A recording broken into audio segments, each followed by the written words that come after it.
okay, modern laws, do they establish morality, or does morality establish modern law? I think in a sense it establishes, it goes both ways. Yeah. I think in a sense we only say things are wrong because it's in the law, but we don't really know why. I mean, like, controversially, some people want to legalize marijuana, other people don't.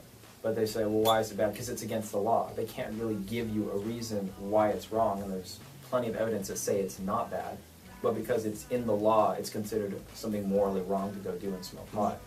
But at the same time, somebody at one time thought, okay, this is morally wrong to do something. It's morally wrong to kill somebody, so we're going to make a law against killing somebody, etc. So I think morals make laws, and at the same time, laws can also make and embed morals into people's minds. Right, right.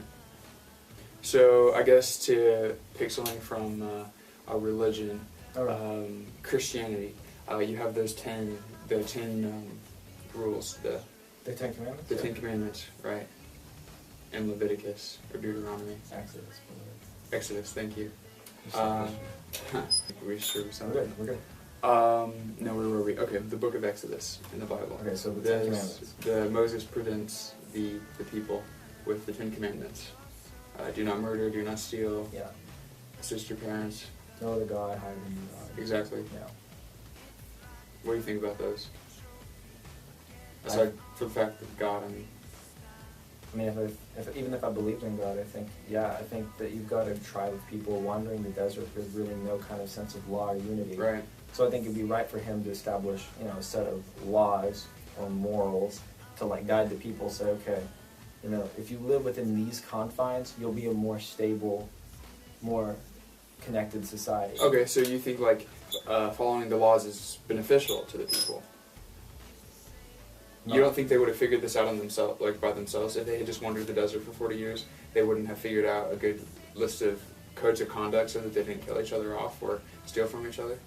I think in the end, most humans are selfish, and they would have just kind of turned on each other and gone against these commandments anyway. Unless they had So a commandment like do not steal, I don't think if you're starving in the desert and you see another guy with food, that you're going to be like, oh, well, I probably shouldn't take it. No, if you're starving, you're going to probably go take his food. But having laws like that, knowing, okay, stealing is wrong, makes the community come together. Right, so you would be punished if you broke that law. Yeah. That keeps people from being selfish. Yeah, so I guess in a sense, yeah. Yeah. Or at least tells them they shouldn't be. Alright. I don't think always laws protect the people. Because I think a lot of time morality gets in the way of what actually would be biologically beneficial to a society. Like abortion? I mean, yeah, like abortion. Some people say liberals want to get rid of the bottom part of society. Mm-hmm. I mean, in a sense, that would be kind of beneficial. A lot of these people born in lower ranks of society would probably become criminals, etc.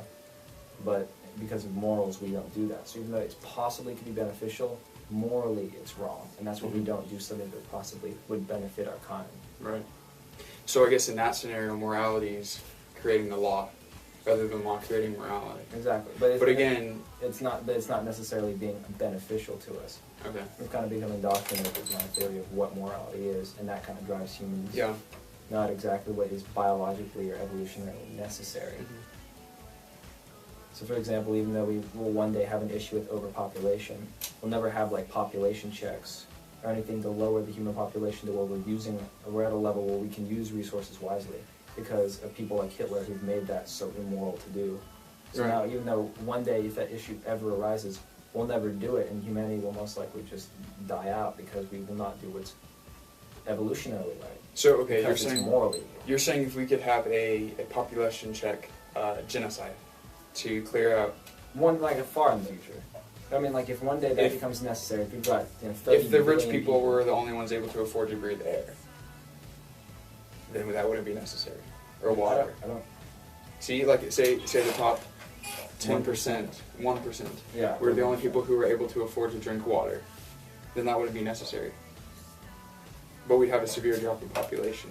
So you're saying before that, it would be necessary to have a genocide, a mass genocide? I mean, you have to preserve the most amount of people possible.